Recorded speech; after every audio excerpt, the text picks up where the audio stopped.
The wind carried the scent of pine and dry earth as Sophie Albright, 28, drove her old Subaru down a winding gravel road outside Estes Park, Colorado. In the back seat, a large dog crate shifted with every turn.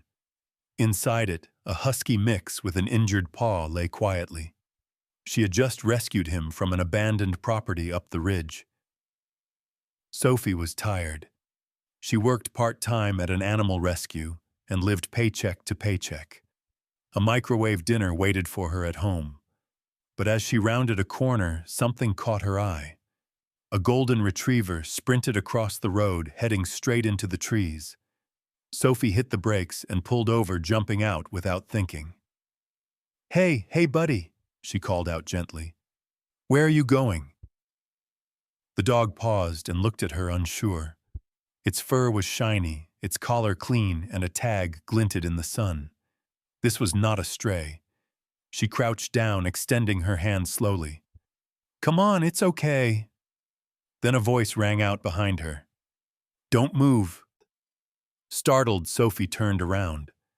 A man jogged down the hill, breathing heavily. He wore gray joggers and a sweat-soaked t-shirt.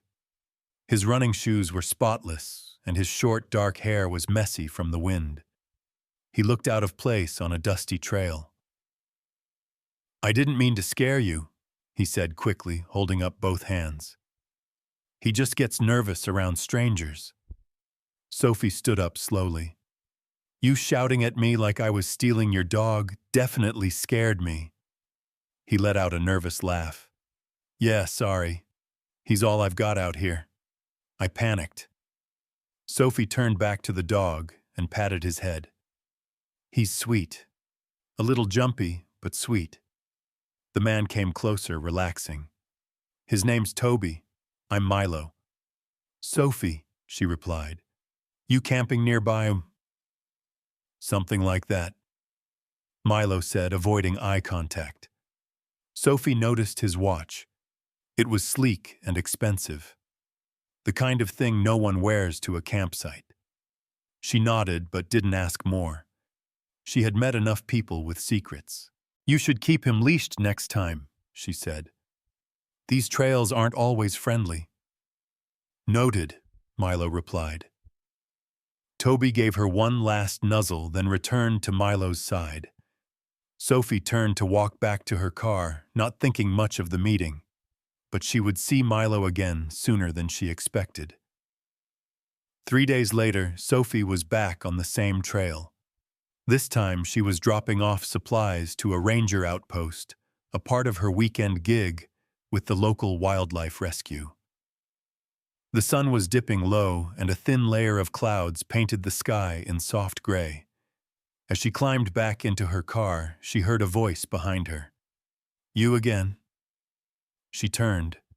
Milo stood there holding a bag of groceries and a leash. Toby sat obediently at his feet. Sophie raised an eyebrow. "Are you following me?" He smiled. "Actually, I live just up that ridge." She looked at him, surprised. "Really, I thought you were just passing through." Milo shrugged. "Kind of. I'm staying at my family's cabin. Needed a break from work." Sophie nodded slowly. "Must be nice. A cabin in the woods, a loyal dog, and enough free time to jog in the middle of nowhere." Milo chuckled. "I guess when you put it that way, yeah. It's not bad." There was a pause. "You hungry?" he asked suddenly. "I was about to cook dinner. I make a decent chili." Sophie hesitated. She didn't know this guy. But something about him seemed grounded. Not in the fake, polished way she saw from tourists. There was tension behind his calm, like someone trying to be something simpler. "You live up the hill?" she asked. "Yep, 10 minutes that way. You can follow me if that feels safer." She narrowed her eyes. "You always invite strangers to dinner." "Only the ones who rescue my dog," he replied. She laughed. Against her better judgment, she said, "Fine. But if your chili sucks, I'm leaving." 10 minutes later, Sophie pulled into a wide gravel driveway. The cabin was modern but rustic stone wood and big windows that faced the trees. Lights glowed warmly inside. "Wow," she muttered under her breath. Milo noticed. "It belonged to my grandfather. Got renovated last year. I come up here when I need quiet." Inside the place was clean but lived in. Books lined the shelves. A large photo of mountain trails hung over the fireplace. Toby trotted happily to his bed in the corner. In the kitchen, Milo unpacked ingredients while Sophie leaned against the counter. "You really cook?" she asked. "I do," he replied, slicing onions. "It keeps me sane." She watched him work. He moved confidently, but not showy. There was no big ego here, just focus. She was used to being the capable one. It was nice to see it reversed. As the chili simmered, they sat at a small table with mismatched chairs. He poured her a glass of red wine. The smell of tomatoes, cumin, and garlic filled the room. "So," Sophie said, spooning the chili, "what do you do when you're not jogging around with fancy dogs?" Milo smiled. "I work in tech, mostly startups, some investments." "That sounds vague." "It is," he admitted. "It's kind of boring, honestly. Spreadsheets and Zoom calls." "You don't seem boring," she said without thinking. He looked at her. "Neither do you." For a moment, neither of them spoke. The fire crackled. Outside, the wind moved gently through the trees. Sophie looked down at her bowl. She wasn't sure what this was. Just a quiet meal in a stranger's cabin or something else starting to unfold. A week passed. Sophie found herself thinking about that evening more than she wanted to admit. The chili, the warm light, the quiet in his voice. She wasn't used to things feeling that easy. On Saturday, she dropped by the local feed store to pick up dog food for the shelter. Just as she walked out, she nearly bumped into someone coming in. Milo. He looked surprised, too. "This town really is small." "Yep," she said, holding up her bag. "Dog food run." "You always work weekends," Sophie gave him a look. "Animal rescue doesn't exactly stop for weekends." He nodded, then hesitated. "Hey, I've been meaning to ask. There's a fall festival in town next weekend. Music, cider, bonfires. Would you want to go with me?" Sophie studied him for a beat. "Is this a date?" Milo shrugged, a soft smile on his face. "Only if you want it to be." She smiled back. "All right, I'll go." The following Saturday, the town square was filled with lanterns, booths, and the scent of cinnamon. Sophie wore a flannel shirt and old boots. Milo showed up in jeans and a jacket that somehow looked both expensive and weathered. They walked through the festival like people who belonged together, though neither said it out loud. She noticed little things. He never pulled out his phone. He hesitated when people asked what he did. And when they passed by a group of men talking about some new tech merger, Milo's eyes darted away too quickly. Later, sitting by the bonfire, Sophie finally said it. "You're not just some startup guy, are you?" Milo blinked. "What makes you say that?" She shrugged. "Call it instinct. You talk like someone used to being in charge. You listen like someone who's always hiding the full truth." He stared at the fire, quiet. Sophie turned to face him. "I'm not judging. I just want to know what's real." Milo looked at her, and in that moment something in his expression changed. Softer. Honest. "I didn't lie," he said. "But I also didn't tell you everything. I came up here to disappear for a while. Most people in my world care more about my company than about me." Sophie waited. He added, I sold a tech platform 2 years ago. Now I invest in others. My name is kind of well known in some circles. I just wanted to be someone different for a little while. Someone normal. Sophie let out a long breath. Okay, she said. That's it. She nodded. That's it. But you don't get to lie again. Milo looked stunned. You're not mad I've met too many people who pretend to be something they're not. But you, I think you want to be real. That matters. He smiled slow and grateful. They didn't talk much after that, just watched the fire flicker. But something unspoken had shifted, an invisible wall finally lowered. It started with a phone call.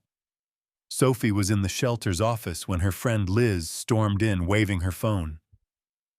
You've been seeing a guy named Milo, she asked, eyes wide. Sophie blinked. Yeah.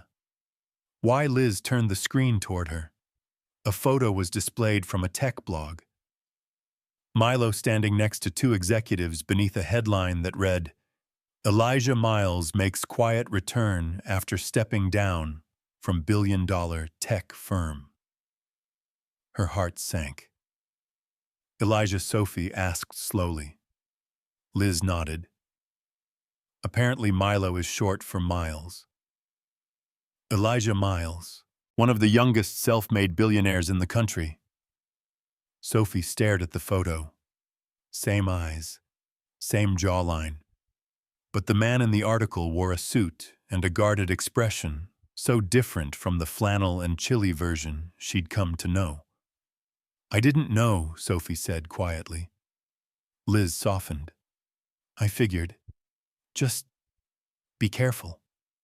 That night, Sophie drove to his cabin. She didn't knock, just stood by the steps, waiting. Milo Elijah opened the door a minute later, barefoot, holding a cup of tea. You saw it, he said. I saw it.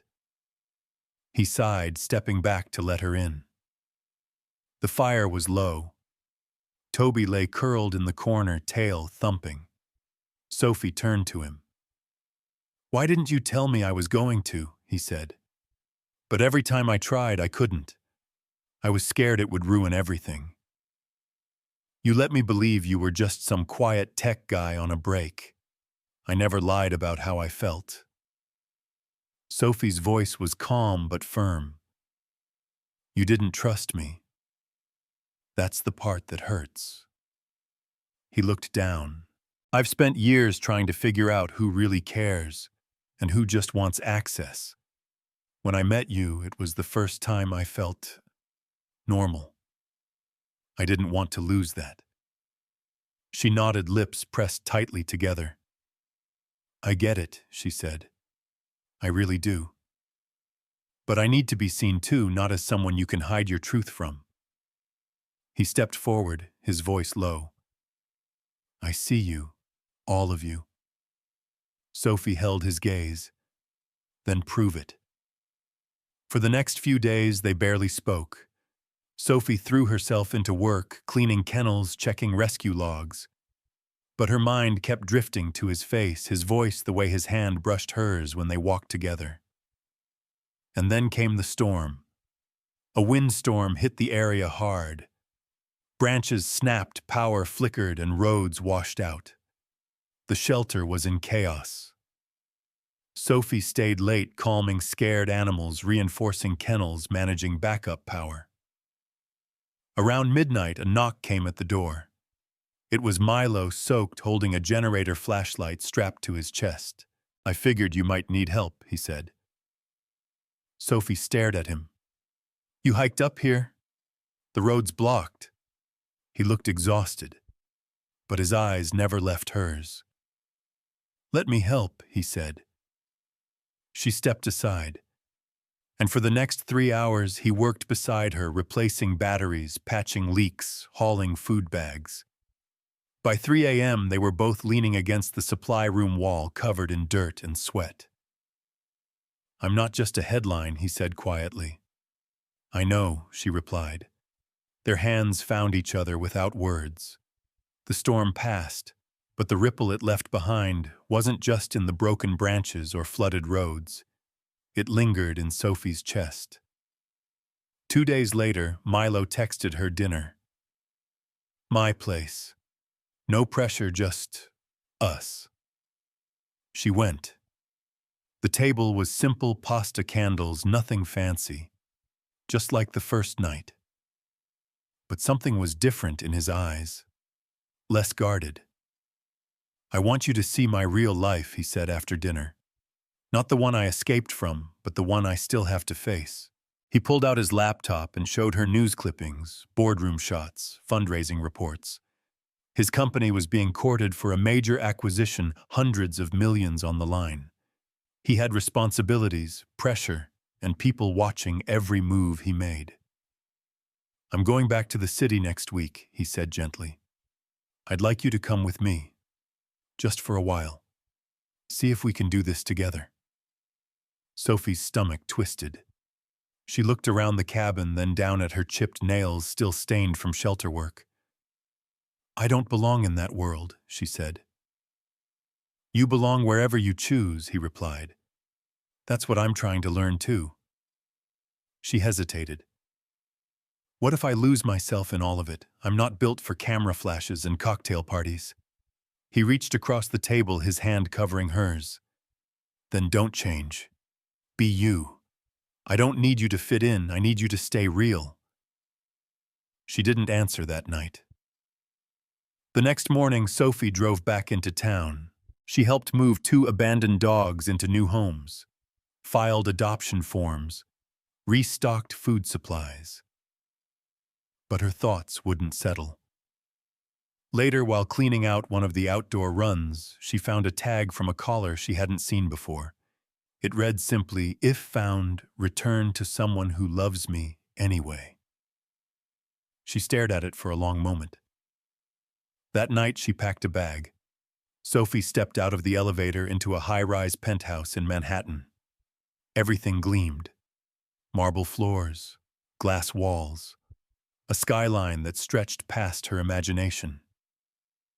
Milo stood there waiting, no jacket, no polished lines, just a nervous smile. You came, he said softly. I did. He led her inside. The apartment was spacious but quiet. No staff, no photographers. Just a large dog bed in the corner, Toby asleep, tail wagging. He made her tea. They sat on the couch. I know this isn't your world, Milo said, watching her carefully. Sophie looked out the window, then back at him. I don't think it's yours either, she said. He exhaled. I spent years building all this, he admitted. And somewhere along the way, I forgot why. Sophie took his hand. Maybe it's not about giving it all up, she said. Maybe it's about choosing what parts to keep and who to share them with. Over the next few days, they made small choices. Sophie helped Milo prepare a pitch deck for a tech nonprofit focused on animal welfare. Milo visited a local animal shelter with her and donated without press or cameras. They ate street tacos on a park bench, watched kids play, took Toby to Central Park and laughed when he chased squirrels with zero success. People stared sometimes, but Milo never let go of her hand. A week later, they flew back to Colorado, together.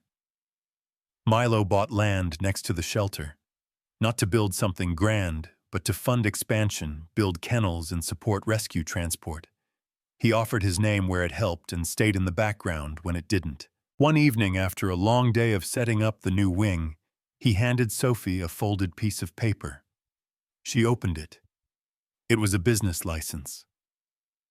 Sophie's Haven. Co-founder Elijah Miles. I want to build a life with you, he said. Real. Quiet, honest.